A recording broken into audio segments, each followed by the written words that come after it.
Thank you. Okay.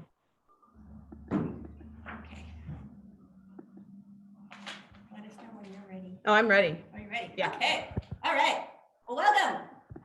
We are very excited for this season, but before we even get started, I wanted to recognize Richard Gallagher and his many years of service as the Farmers Market Manager and also on the Tennessee Farmers Market Association board, and just an amazing community member. So round of applause for Richard for all of his efforts. For all those years. Hey, well. Hats off to Richard.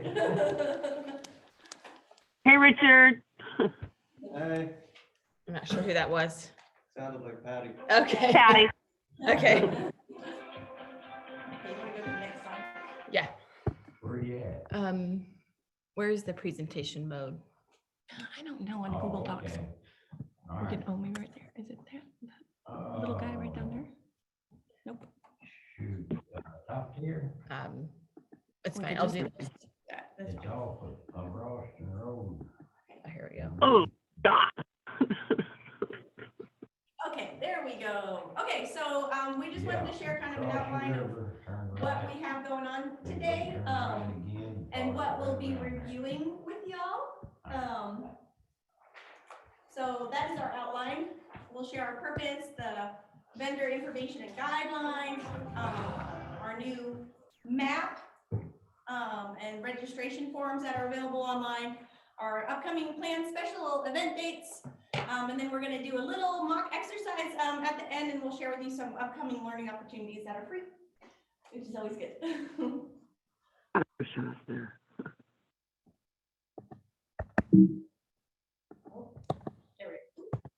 There we go. Hi. That's Caroline and I at the Big Tennessee Conference. We went this past February. It was awesome. Do you want to? Yes. Yeah, Yeah, my name's Caroline Envious, and I've been working this past year, but mostly with the Lyon County Farm Schools. I'm a volunteer with the local food network, and I'm Robert Emily's neighbor.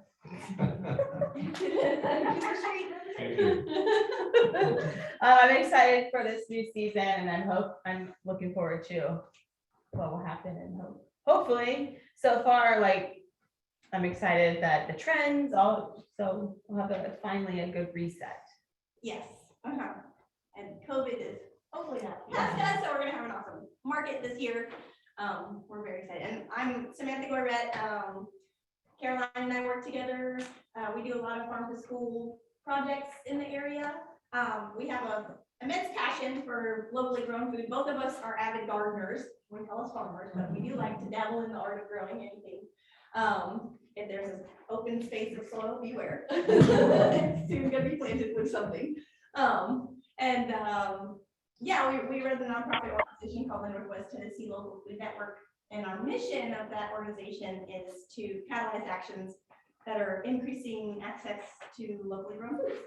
So we got this aligned pretty well, serving as farmers market managers.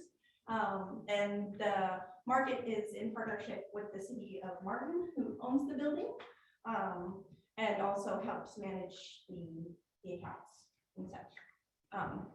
So yeah, that's how we're all connected.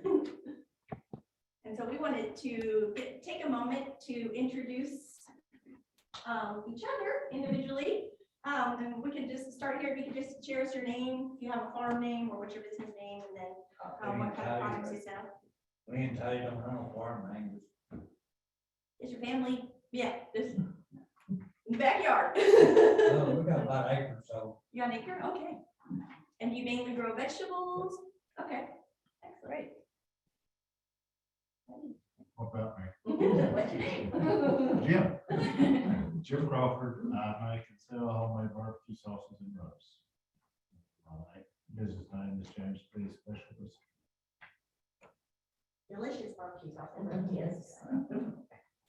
Good morning, I'm Paul Klutz. I'm basically here for support. Okay. My name is Karen Anderson. Cut flower garden. Grow some seed to harvest. So Very exciting, yeah. Growing industry. Yeah. I'm Sarah Cadwell, and I actually just recently started my business Frost, and I do so far mostly cookies, but I'm starting to get into cakes and petty fours and that type. Yummy baked goods. Okay. I'm Mason Dodson. I work for Tyler Smith and Future Visions Farm, so I'm his proxy today. And it's pretty much all produce and a little bit of fruit. I'm Robert Dunley. Good morning. I'm here just as a curiosity seeker.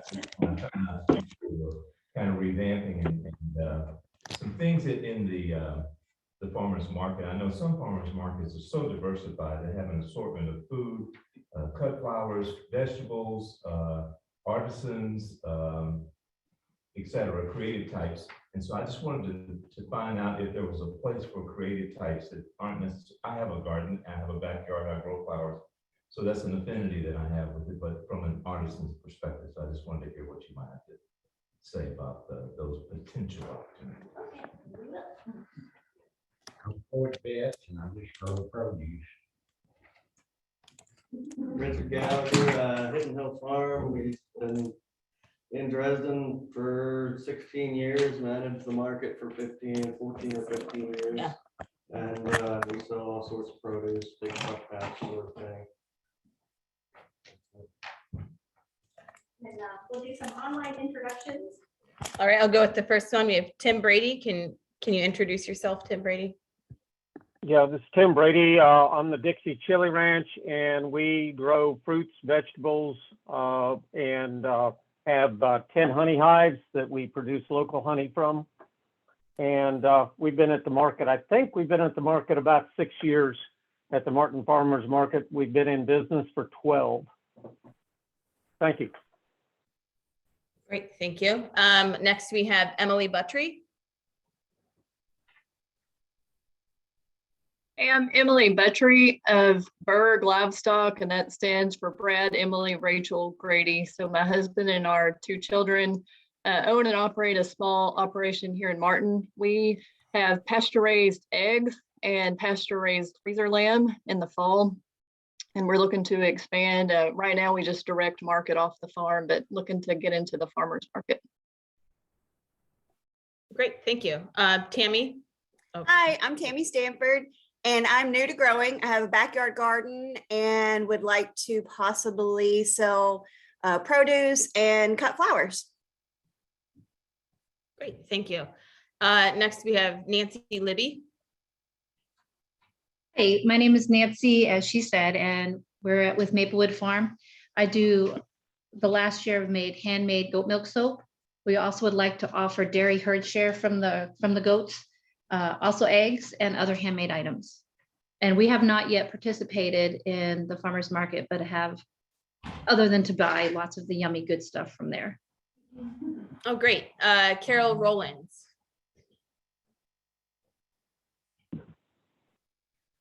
Yes, hello everyone. I am Carol Rollins from Grace County, Kentucky, and representing Jones Strawberry Farms.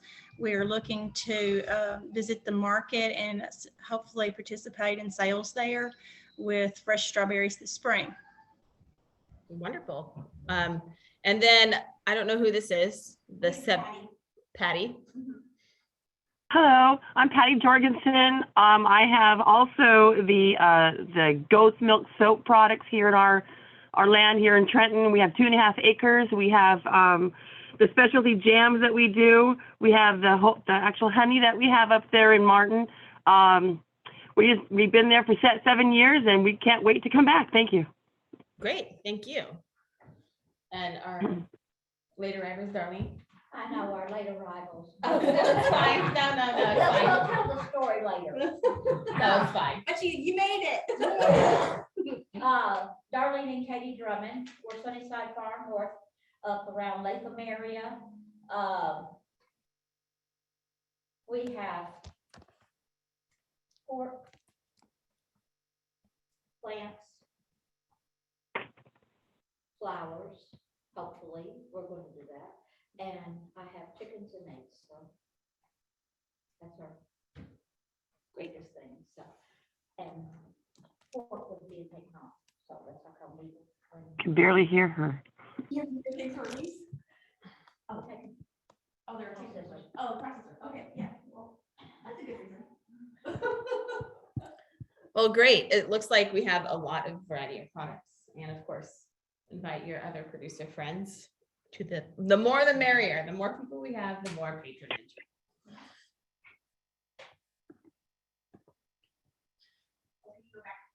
Oh, Well, we wanted to start with just sharing what the Martin Farmers Market purpose is. Why do we even have a market? It's really to provide a community marketplace to support startup businesses, food entrepreneurs, and growers like y'all. And that's, to benefit not only you as small business owners, but also the consumers who want to buy from you and the communities surrounding the farmers market. We are now, and we'll go over the different changes that we've added to the guidelines. We're now within a 50-mile radius. Before it was 25 miles, but we're seeking to expand not only the agribusinesses that can come and sell at the market, but also promote it to outside communities other than like Weakley County and the surrounding counties. So the main purpose of our market is that we are a producer-only market, and I've heard from various customers, and I included Hannah Clayton, who's been a customer for years, and she's just moving, and she said the one thing that I'm really going to miss about Martin is the Martin Farmers Market, because she really enjoys going to the market because she knows all of her products that she buys there is locally made or produced, and that's a huge win, and it's definitely a big benefit. And she still lives. And she's still, yeah. But now she's still on the way on boat. So all of y'all have the new vendor information and guidelines. And this document, we didn't just, make it up. When we attended the Pig Tennessee Farmers, or the Pig Tennessee Conference in February, Caroline and I met with several different market managers and were able to access their resources and information. So we kind of morphed those resources into one handy dandy document for the purposes of our market. Now, in previous years, it was much shorter. Now you can see it's much longer, but we wanted this to be comprehensive, so that way there's nothing lost in between the lines. Maybe it's a wee bit too wordy. We are word people, but we just wanted to have all the bases covered. Yeah, have all the bases covered. Did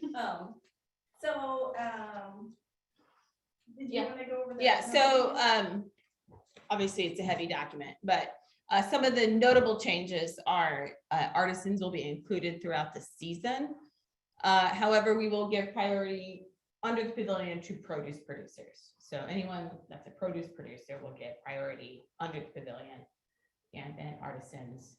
So we can bring our stuff. Mm-hmm. Yeah, there are electrical outlets too. So for meat producers, if you want to bring a mini fridge, you can hook it up into the posts. Or dessert producers as well. Or dessert, yeah, if you have, you need to keep your chocolates cool. Yeah. So that's a notable change. No Monday market. So it's just Wednesdays and Saturdays. And the Wednesday time has been adjusted a little bit from 3 to 6, trying to get some after work people. And also we are working on getting some food trucks on Saturdays and Wednesdays as well. The 3 to 6, we need to open earlier. We sold a lot of stuff last year, opening at 12. And we get a lot of people that's working come by and buy stuff. Like over their lunch break. Yeah. And it generally plays out around 4 o'clock. No customers come by after 4. So we'd rather open up, 12, 1 o'clock at least. Okay, well, we can assess that as the need comes along. I think at this moment, since we are new and it's a revamp, but back when I first started, it was just a Wednesday and a Saturday market, and we did open at 3 back then. But the year that I started was the year they changed it to 2. Okay. The reason they did that was because people would start showing up at 2 o'clock for the 3 o'clock market Right. and wondering why we couldn't sell anything. Mhm. Then when we moved it back to 2, they started showing up at 1 Earlier. o'clock, 1 in the morning. Yeah. So I think, whatever you make the time, there's always gonna be people wanting to buy before. They want to buy earlier. Yeah. We decided this time for a couple reasons. 3 o'clock, you get the after-school crowds. So all the moms and papas and guardians picking up their kiddos, they can stop by the market. The college population are not early risers, so we're totally missing out on that on Saturdays. But we wanted to be able to offer special events to college participants to help them access locally grown made foods for this time. And also, Wednesdays is a big church day, so we want to tap into the folks going to and from church on Wednesday afternoons. So this is kind of the reason. We're gonna stop to buy on the way to church. No, but, Well, we the are- First United Methodist Church, the first Wednesday of every month, they traditionally have been meeting under the pavilion. And I think this tradition at least will continue throughout the summer. So there at least is a guarantee of 80 people or so arriving around 5:30. Only missed that earlier crowd, though. Greg gets them all out there on the other side of town. Yeah. Now, he is busy Mhm. from lunch on, till he Mhm. closes. And he gets all the customers. Cause we're not open, for free. Well, one of the other changes that we want to implement this year is to tally how much we're making as a market. And this is going to be a complete anonymous report of sales. And they can be estimated sales, doesn't have to be like, you don't have to be counting your money. Then you can be like, yeah, I think I made $300 today. And I'll then just put it on the note and then give it to us. The reason why we're asking all vendors to do that is because we want to know, first of all, how your sales are going. Second of all, are the market days for Wednesdays and Saturdays good days? Because looking at that data, we'll be able to adjust not only market days and times, but also if special events have been effective, or if certain times during the season are better than others. We've never tracked that data before. So with this, tracking this economic impact data of the market anonymously, we'll be able to share with the community, hey, you know what? Your money that you spent at the market, we made over the season, I don't know, $50,000. And all of that money stayed within our communities here.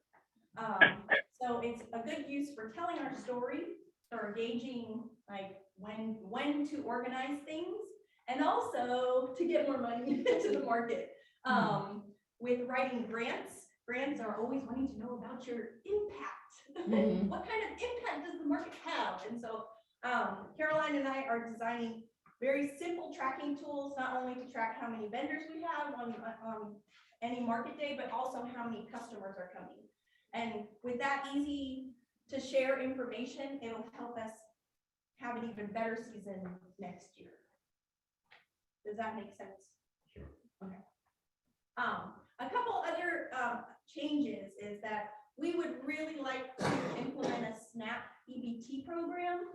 And the basic premise of it is that there's like a card reading machine, because SNAP used to be known as food stamps, now it's SNAP or EBT. They keep on changing their acronyms, but the basic is, people get money for food. And with SNAP, you can use those SNAP dollars to buy local produce, baked goods, and other goods at the farmer's market. A lot of farmers markets have started this program. We're trying to figure out how it goes. So that's why we put it as pending, because it's something we're working towards this season. It might not happen this season. But the idea is that, say, Sally Joe swipes her card for $10 that she wants to use at the farmer's market. Well, then she'll get 10 wooden tokens that represent the money that she put on her card, and then she'll give you those tokens. And so say, Richard got 2 tokens and Darlene got another token. At the end of the market, we'll know which vendor got what token, and then at the end of the month, you'll get a check for that amount. Now, so it's not like, here's my token, where's my dollar, like instant money, but it is another extra way to get pretty much free money from the government into your pockets. That's it. We would not be getting paid until the end of the You month. would, yeah, just because, I mean, that's more or less set up with Martin. It has something to do with us, the city of Martin, because they'll be the ones handling the back end, the money and so on. Okay, so how do we keep track then? you would I mean, report your sales to us, and then we would provide Okay, you. we give you the token then. Mhm, and we'll keep track of all the sales. And that way we know how much to pay you at the end of the month. Or to tell the city of Martin to pay you at the end of the month, and then they'll write the checks. And send them to you. However, this is still pending. This Like, is still this will pending. not be ready to go by July at least. Yeah, maybe not even Yeah, that. yeah, I mean, Because there's a lot of back it's a work. lot of paperwork and so on, so. They have been, and it's not a lot of money, but it does provide access to folks who normally don't have a lot of access to fresh foods, especially local foods. So, it's just another way to get money into your own pockets, really. So that's pending, and hopefully we can start kind of a pilot test this season, but it really depends on, there's just a lot of back end paperwork that y'all don't have to worry about. And so Caroline and I are just trying to figure it out. So don't worry about the details now. because Yes. it's- But we just wanted to share that this is something we're planning on implementing. The other is, because of all the crazy storms we've been having, we thought, you know what, we better have some kind of, like, what do you do if there's a tornado during farmer market hours? Where do we go? What do we do? So the best place in like a crazy, sideline winds or whatever kind of storm comes by is to come here to the public library. As long as it happens after 9 o'clock, because that's when they open. But if not, then it's just kind of, we're gonna stop the market and go home if there's, crazy storm coming. But that's kind of just as a see what happens kind of thing. Right, but there's a policy in place, just. Another notable change are the fees. So the weekly fee is $10, monthly 30, and seasonal 150. And all of these go towards the marketing promotion to get more people to, it's all cyclical. Is it still $10 if you can only come one day? Yes, it's $10 Yes. for the week. Yeah. And that includes both Wednesdays and Saturdays. How many weeks is it actually? 22. 22? Mhm. So we're not gonna have a market during soybean this year. It's never worked well. They moved the market when it's soybean festival, and not many vendors really can come. It's just kind of a pain. So we just like, yeah, we're just not gonna do a market during soybean festival because it's more challenging and not really very lucrative. Would everyone agree with that? I would, because you're competing against soybean. Yeah. I You know, know. you're competing against a giant for the heads that are down here. Mhm. Well, Richard, what do you think? We've always been displaced for soybean festival since there's been a soybean Yeah. festival. And it's always been a slow day. When we started setting up at the end of the road, we still had some regulars coming, but the organizers of soybean have some sort of weird idea that we should set up on the road, on the main strip with everyone else. The people that are going to soybean aren't our customers. Yeah, and you have to provide your A own lot of our tents customers and all that. avoid town during soybean. Yeah. Because roads are blocked off and, Yeah, so it's hard to never find the been- vendors. We've tried setting up over at the Methodist Church before. Oh, In the parking lot there on the sidewalk. Mhm. We've set up at the end of the road. We Yeah. tried setting up back here behind, by where City Hall is now. oh, yeah. And it's never really been beneficial. You need customers to have vendors and you need vendors to have customers and It's just not the right customer it base. just doesn't work. folks are gonna be there all day and they're not looking to carry a pound of tomatoes with them the whole entire summer. Or if they take that back to their car in August. Oh, and then they just and roast. They put it in the back seat and, Ugh. yeah, and then they're mad at the vendor because the vendor sold them rotten tomatoes. Yeah. So yeah, as the notable change is the 50-mile radius, and you can, I think this map is also in our document as well, but you can see just how encompassing that is, and we're hoping and we'll just see what happens, we'll just see what happens with this new radius. But it is, and I'm gonna emphasize again, it is a producer-only market. It's not for wholesale, it's not for livestock selling, like you can't bring your live chickens. Oh, why not? But you can bring your eggs. I have a question. Yeah. We used to do farm checks on people to make sure that they were actually growing their own stuff. So now you're talking about 50 miles, which doesn't sound like it's very far, but a lot of these little towns are hard to get to. Mhm. And it's gonna take you an hour and a half to get out there if you were to, not prove that they're growing their own produce. Well, we were Like thinking, Wycliffe and Benton. well, on the vendor application form, we do request that everyone fill out their complete address. That's one. And also upload a photo of their farm. The farm checks will be on an as needed And that's how we've always done it, basis, yeah. and if we are doubtful that your farm is located within the 50 miles, we'll come up for a visit. But we're just, hoping for good faith and good measures. But it is still there. It is still, yeah, that is still on the table, and we will come out to your farm. Even if it's just for a friendly visit, Yeah. I'm not gonna hide. Were you also, unless I misunderstood you, you were not only just questioning the monitoring of the radius factor, but whether or not they're actually growing food. Well, yeah, Did I miss if it's a something local that you dropped it? producer, yeah. You wanna make sure they're not buying stuff. Right, You know, buying like it we used to have wholesale. one vendor that would set up in town and they did grow some stuff, but they also went out to the auction and bought stuff. And wholesale is not. everyone around town knew they had a reputation for reselling stuff. So even if they were growing some of it and they came to the market, everyone says, oh, you're not growing that, Right. Now, So say- I was actually just speaking to the difficulties of doing these farm checks when they're that far away. It's gonna take you all day. And there are some technicalities to that measure too. Like, say, for example, I really wanted to sell at farmer's market today, but I can't because I'm not feeling well. So I would like to give my flowers to Miss Darlene so she can sell for me. But my farm is located within this 50-mile radius. And I'm not a wholesale seller per se, but I'll ask Miss Darlene if she could sell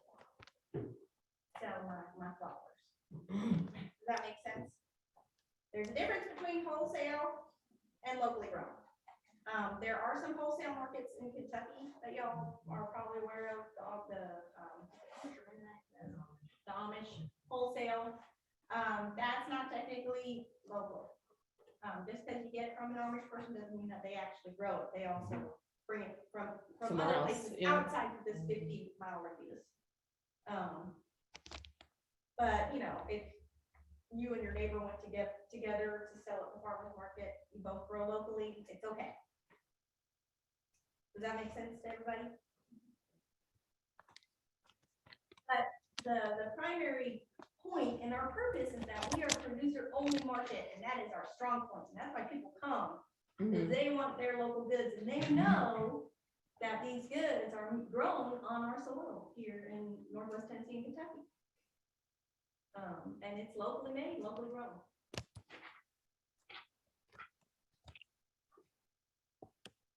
Looks like you got a slice of Missouri too. Yeah. They want to cross the river. Yeah. Take a while. You get some fresh fish, Yeah. Really, really magic.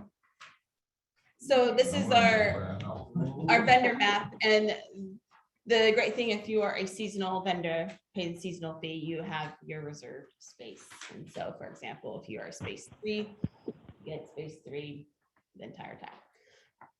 And if you are running late or you can't make it that week or for whatever reason, please just let us know 1 hour before opening so that we can allocate that space for something else. And both of our phone numbers are there, but it's kind of a first come, first served basis as far as the seasonal, at least the space reservations go. And then after that, it's a rolling basis. And so, as I had mentioned earlier, you see the boxes with black outlines. Those are the ones designated for produce only vendors so that they get maximum shade so that produce stays fresh and delicious. And then fan out with other vendors. So say, there's 6 allocated spaces for fruit and vegetable producers, and say only 5 show up on a market day, then we would allocate that space for whoever comes. Yeah. Caroline and I will be there on Saturdays at 7, but we really do not want people to buy your products until market opening at 8 o'clock. Yes. Or at 3 o'clock. Because that sets an unfair advantage to other vendors and also customers that really want to buy your products, and they're just, following the rules. So And some people get really antsy. Yeah. but- Look, those beads. Like that, which is great. The other thing, Richard had started this pre-COVID, is that would offer a market basket in the beginning of every Saturday morning market. And we would like to do that again. That's a donation base, completely up to y'all. But before the market starts, we'll come around and see if you have anything to add to the basket. And that's a really good promotional tool to get, not 1, folks coming early, and then 2, just sharing all the goodies that are available at the market and then taking pictures and sharing these stories.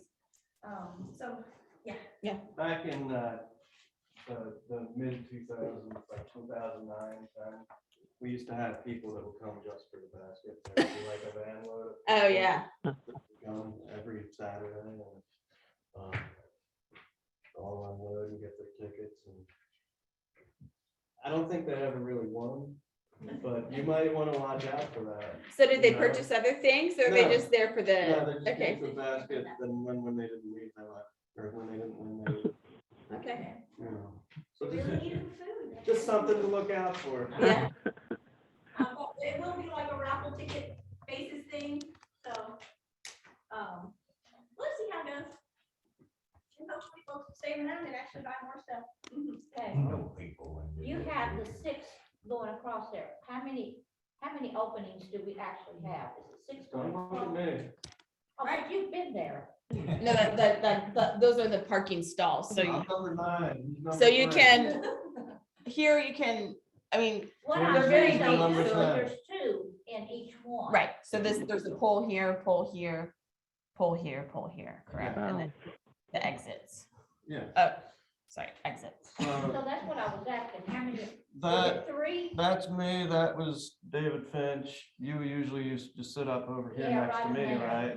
And Jim would always sit right here. This last year I changed where 8 is.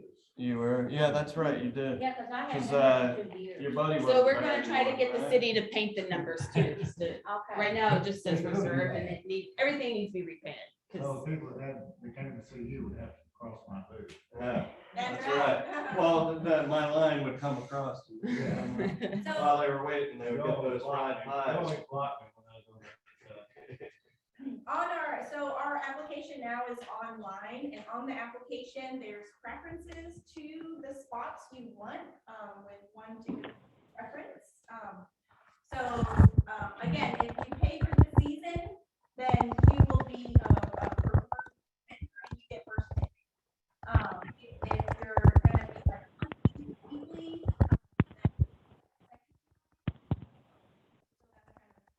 how we're gonna do it, and then the day of, we'll see what's available and be able to allocate those spaces. First come, first served. Or arm wrestle. Yeah. We're open arm wrestle. What time are you gonna be there? Caroline will be there on 7 o'clock.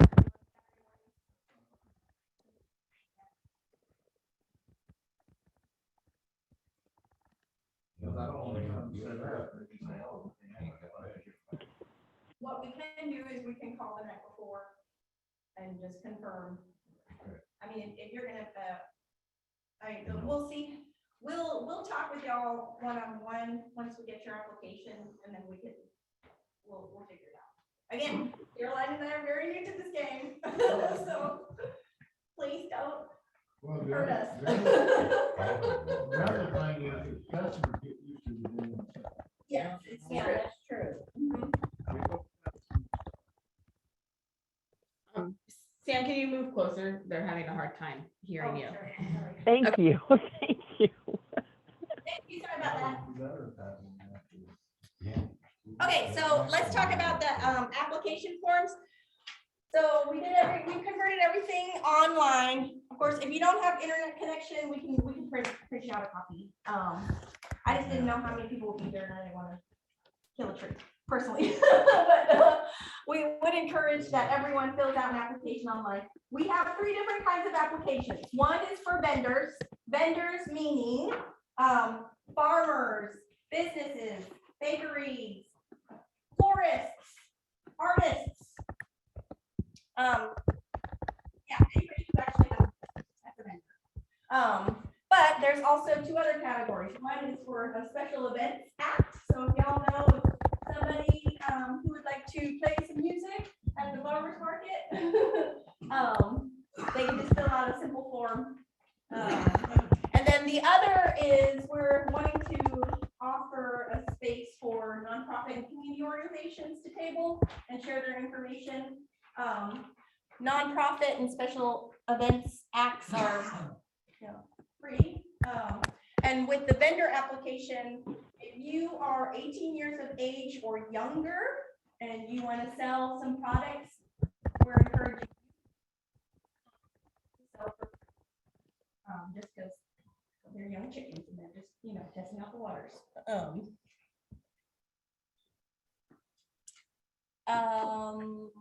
So once we have the applications in, then Caroline and I will be reaching out to y'all before April 1st at some time. Any applications received after that, we'll review on a weekly basis. Did I forget anything? Nancy asked, what did you say about kids selling? Oh, so if you're a kid, 18 years of age or younger, and you want to sell something, you want to be a little vendor, you can sell for free. There's no charge to set up your booth.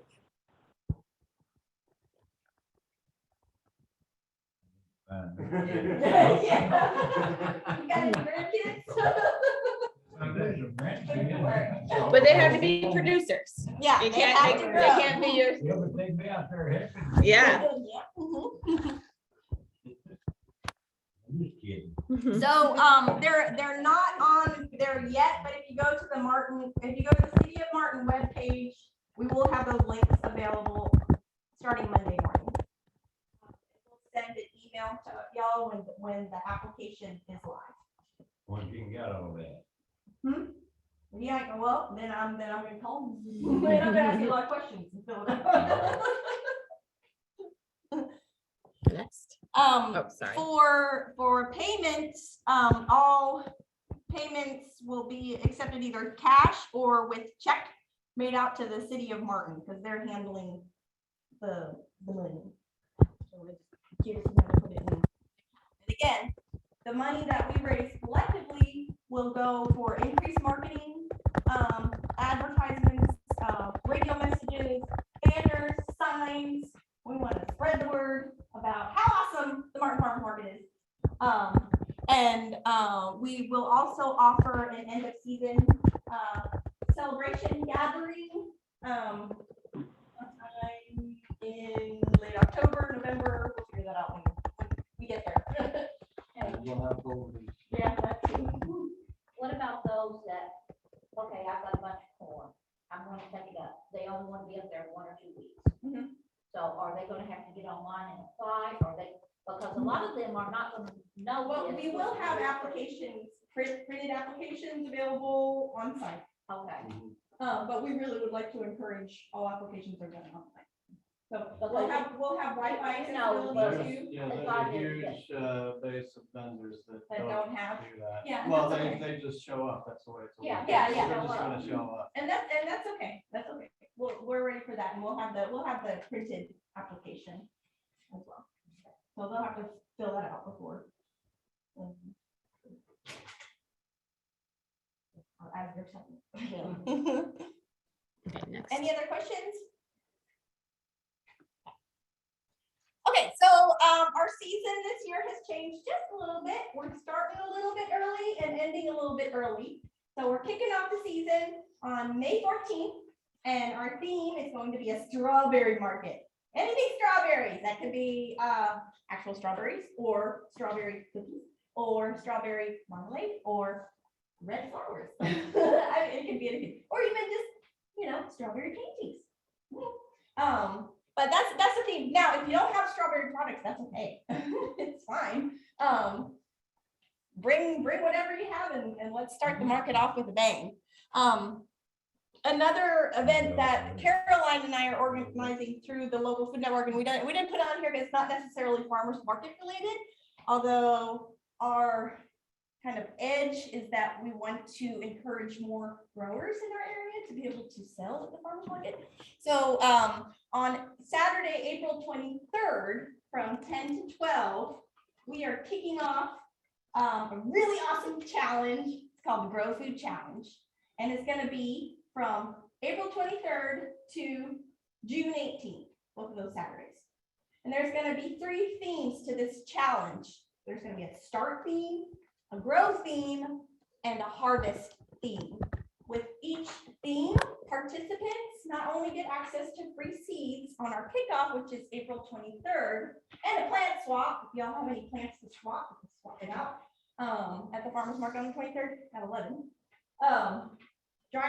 There's going to be a free drive-through seed distribution at 10 o'clock, starting on the 23rd, and then we'll do plant swap at 11 o'clock. Oh, dang it. I knew I forgot something. Just one more piece. We will provide you with those things. Promise. So part of the challenge is we have these 3 themes: start, grow, harvest. And each theme, all you have to do is submit a photo of what you're growing and also composting if you compost. For each photo you submit, there's only 2 photo uploads per theme. You get entered into prizes. So the more, if you grow and compost and you submit photos, and you have double the chances of winning the prizes for that theme. Some of the prizes we have for the themes, we've got a $100 gift certificate from Walmart. We got some compost bins. We have our grand prize, which, are you ready for it? Okay. The grand prize is a chest freezer from Rural King full of locally produced beef. So you get a freezer full of beef for growing food. And since y'all are already growing food, then you can easily enter into this challenge. You just have to upload a photo of it, and then you're qualified to get prizes. So if you submit 2 photos for start, 2 photos for grow, and 2 photos for harvest, that's 6 entries that will help you be eligible to get that grand prize of a freezer full of beef. And if you're vegetarian, I'm sure you've got some carnivore friends that when you want to have some beef. For the producers. This is for the producers. This is for anybody. This is for anybody who wants to dabble in art growing. Or your grandkids, your kids, or Yeah. neighbors. Great. Anybody, businesses even can participate. We have some early childcare centers that are going to participate. But if you have herbs or any kind of veggies, then that enters. And you don't have to get the free seeds. You have to participate. You use your own seeds. Oh, speaking of seeds. Don't forget the special going on in town. Oh yeah, Rural King's got a special 10 for 10 seed packets. 10 seed packets for $10. If you want to go get you some seeds and turn them in a pot and have some peppers or tomato plants. Yeah. Right there you go. And you don't need to get all fancy, you can grow them in your old, coffee pot. You just put some holes in the bottom. Anyway, so that's kind of a side thing that we're doing, but we would encourage all y'all to participate, because it is a region-wide, it's throughout the 9 counties. And we're partnering with FFA Plant Sales Kids to promote their plant sales, and also you can buy plants for cheap from the FFA kids. Okay, so that was in April. The market's not open then. Did you say exactly what that was called? It's called the Grow Food Challenge. Yeah, Hashtag Grow Food And you, Challenge. if you Google it, it's the first one that pops up, or you can just do it. Yeah, Grow we are Food the only Grow Challenge. Food Challenge right now. Martin. But that's really exciting, especially the grand prize, I love beef, so freezer full of beef sounds pretty good to me. Just grow a bucket of lettuce. A little freshness on it. Okay, anyway, so our market season will be starting on May 14th and will be ending with a fall festival event on October 15th. We do have some special events in between, and part of these also special events coincide with the Grow Food Challenge. So we'll have a special event in May, our strawberry market on the 14th. And then on June 18th, we'll have the Grow Food Challenge grand finale and announcing of who's going to win that freezer full of beef. And we would love to suggest, now you don't have to do this, but we're suggesting for everyone to offer a local recipe that y'all like to use, and encourage people, like, a lot of people are like, how do I cook this eggplant? I don't know what to do with it. What is this thing? Why is it purple? So you can offer, just recipes that y'all like. yeah, kohlrabi, what is that? So that's in June. In July, we're gonna have 2 in the beginning of July and at the end of July. The first one being really close to the 4th of July. So that's the 2nd of July, and that's gonna be a red, white, and blue themed event. So, get dressed up if you want, red, white, and blue. And then the end of July, which is close to when school starts, Wheatland County schools, and most of the schools actually in the region, that they usually start like that first week of August. So we're gonna have a back to school theme special event, and we would like to encourage y'all to offer snack samples to encourage parents to buy to the farmers market, and like, hey, you can offer this as a snack to your kid. And then September, after the soybean festival, on the 17th, we're gonna have an applesauce day celebration. We've submitted a grant to get this thing called Charlie Cart, and it's like a kitchen on wheels. So we hope to offer a cooking demonstration. Y'all have never made applesauce before. It's ridiculously easy. All you need is apples. And cinnamon, you want cinnamon. So that's gonna be our celebration. We'll offer apple activities. Does anybody grow apples? I'm not apple trees, but I have an apple tree. Well, I'm the same thing. I don't do apple Tim trees. does. Yeah, Tim Brady grows apples. But anyway, you don't have to offer apples. That's okay. It's just apple themed activities. So. And then October, our grand finale of the season, it's going to be a fall festival event on October 15th. We've applied for like this marketing promotional packet of all things pumpkin and gourd themed. So we'll be offering activities. We're really trying to encourage more kids to come to the farmers market. So we're hoping to, like Caroline and I will be organizing some kid themed activities. If y'all have any ideas or want to. You can't mute this, can you? No, I can mute you. No, that's not muted, but is this muted? Fresh Kids Club, Yeah. and so the parents pay, they get fresh dollars to spend at the market. They get like $5, and so they buy an apple from you, they give you $1. Well, at the end of the market, she'll come through, straight you out for that kid stuff. And they do activities throughout the summer. There's an imagination garden here. They painted a fence for it. They got to paint aprons one time. Awesome.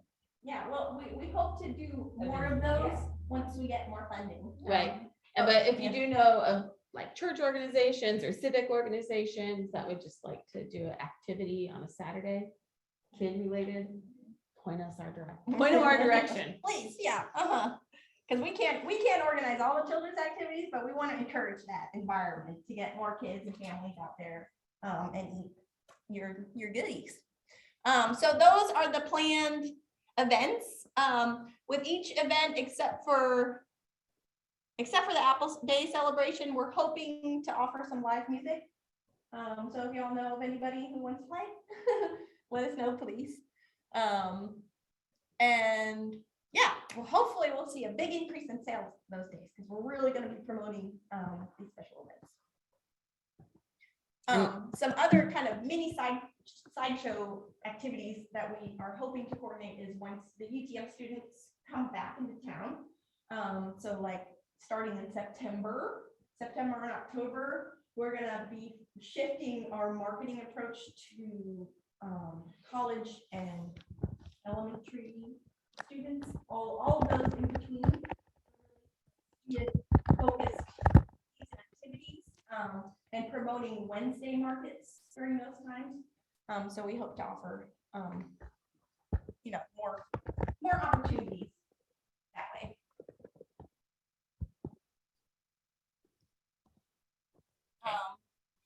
Okay, so there is the Center for Profitable Agriculture. They're based out of Knoxville, and they have a really great series coming up, the Tennessee Farmers Market Boot Camps. Since COVID, they used to offer this like in person, but since COVID, they've been doing more virtual things, which is nice because you get to attend. But all of these opportunities they fulfill this Tennessee Agriculture Enhancement Program. Does anybody not know what that is? The TAEP program? Folks online, do y'all know what the TAEP program is? Nancy does not. Okay, so the Tennessee Agriculture Enhancement Program is through the Tennessee Department of Agriculture. It's this program where you have an online application and you fill it out. And then if you get a certain number of training credit hours, which is usually offered through the Center for Profitable Agriculture, but the Tennessee Department of Agriculture also has like training opportunities. So you usually get, if you attend a training opportunity, you get 1 credit. And if you get 2 TAEP credits, then you get 50% off of farm equipment or like value added equipment, like a big industrial oven. I don't know. Anyway, so these, although they're free, and yes, you get to learn lots of things, but you can also take advantage of this educational requirement. But they offer through the TAEP program, but you have to fill out an application to get credit. So it's just a good time. But they have some really good. Could you move the chat screen? There we go. Thanks. They have some good themes, especially the one like Beyond Fresh, creating value-added products. That one looks really good. And then the direct marketing for meat and poultry producers. So it's all like in a couple weeks. It's next week. Next 2 week. weeks. 2 weeks. 2 weeks, yeah. Yeah. Okay. Well, that's kind of it in a nutshell. And then so. We'll take questions from our online people first. Do you have any questions? Or Zoom crew? You can type them or talk, just tell us. And of course, if more questions come up, you can email us or reach us out on Facebook. Okay, Nancy Libby asked, can we pay via credit card for online registration with the city? I don't know. We're not sure yet. To be honest. Okay. They probably have a way, but we haven't. We're still working Yeah, on we're that. working on Okay. those. I'm sorry. And then Tim Brady is asking, when are the annual payments due? They are all due, like when you fill out the registration form, if you could just send in your check or pay cash at the city of Martin. They're due as soon as you can pay it. Right. We are willing to work out like payment plans too. We just don't know like The That's more just kind of. complicated you make it, the more complicated it is. Yeah. Keep Yep. in mind. Yeah. Yes. But we Okay. know like not everyone has $150 upfront for the season, for example. So we're willing to do like a half payment now, half payment later kind of thing, but that's just we'll play it by ear. Okay. Whoever needs that, we're happy to help. Any other questions from the online Zoom crew? Okay, Tim Brady needs the address to send to the check to the city of Martin. Oh, do we have that address on this? We do not have the address on there, but it would be to the city hall. Mhm. I'll look that up in a Okay, second. yeah, but- City Martin. If you look up City Hall, Martin City Hall. Martin address City is Hall. there. Sorry. Okay, and then no questions from Tammy. Okay, great. 5 new sales trucks. Yeah, but I'm saying. So, He has to file the same ones as If the state. we go online and He has to do pick the that. application and then we go to City Hall to pay. Yes. Well, he's supposed to. Or you can send a mail, send a check by mail. So her question was, complete the application online and then you can send the check through the mail at the moment. We're working on the credit card. The day of, and we'll make sure that your money goes to the Yeah. City Hall, once the season starts. Or you can pay us in person on like May 14th. Mhm. Oh. Okay. Yeah, thank you, Tim. Any other questions or comments? Nancy asked, are all spots under the structure? The ones on the map, yes. And if there's spillover, it would have to be on outside of the structure. So it's sort of a, Do the middle. Hmm? We have done the middle. We before. can open up the middle again, now that oh, COVID restrictions have been lifted. if needed, we can open up the middle aisle for a narrow type vendor. Yeah, Yeah, we did like one vendor. Yeah. yeah, we can do one vendor in the middle with a That's not really 3 perfect. by 6. So it cuts people off from coming On across sides, from yeah. one Yeah. vendor to the next.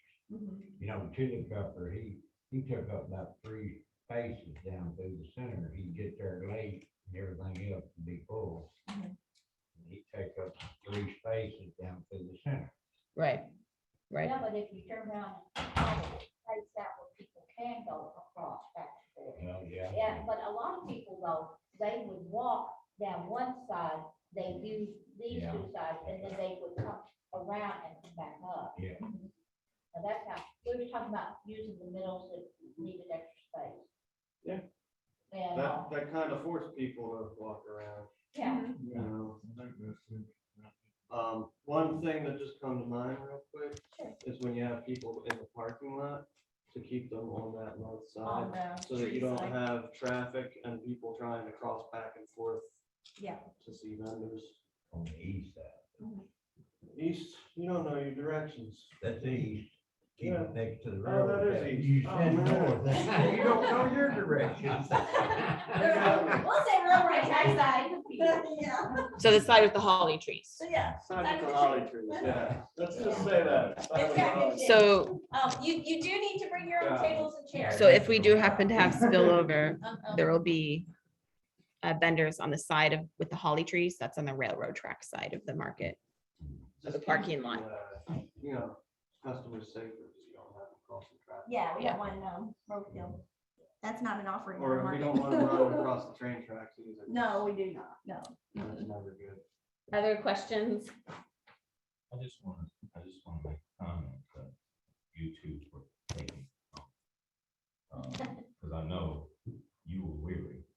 You said so. Oh, yeah. And not only taking it on, but kind of adding a little, just a little, I don't want to say spice, but variance to it. Because, you know, personally, I don't know about anybody else. I'm accustomed to farmer markets that have a lot more going on than just folks selling produce. Mhm. I like produce and I'll go for a tomato or two. Yeah, the trends are changing. Yeah, the trends are changing. Well, and I don't know, I appreciate the undertaking and so. Thank you. We actually, it wasn't an easy decision for Caroline and I. You're a mother. Yeah, because we're both mothers or soon to be mothers.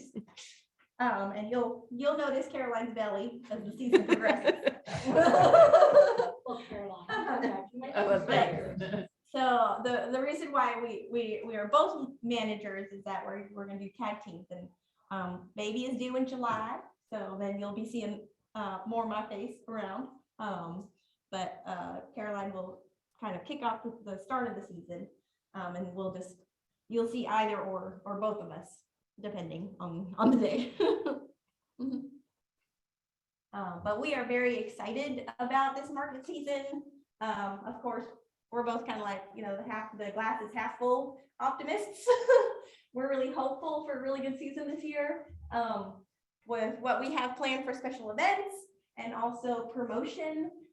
We're working with the city of Martin to really promote our special events and also the market throughout the season. So you'll be seeing more signage and banners.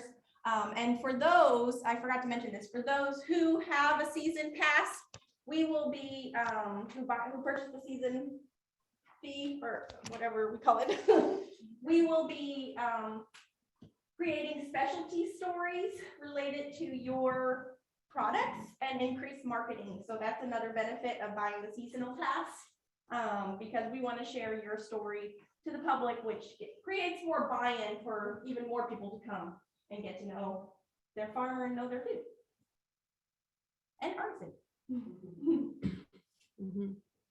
Great. Other questions? Okay, well, if y'all have any questions in the meantime, please contact Caroline and I. We're happy to answer any questions that we can to the best of our ability. And if we don't know the answer, we know people who know the answers.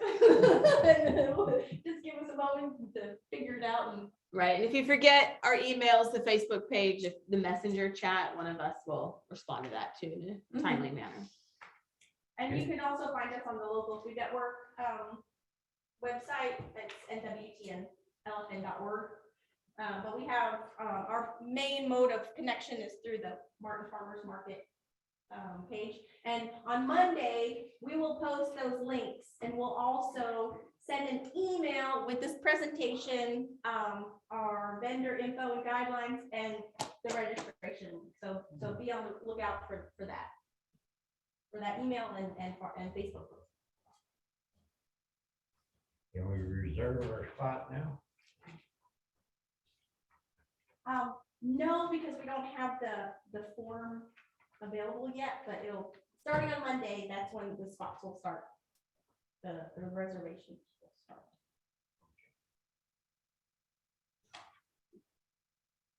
Just gearing to go. Do you have copies of the state guidelines?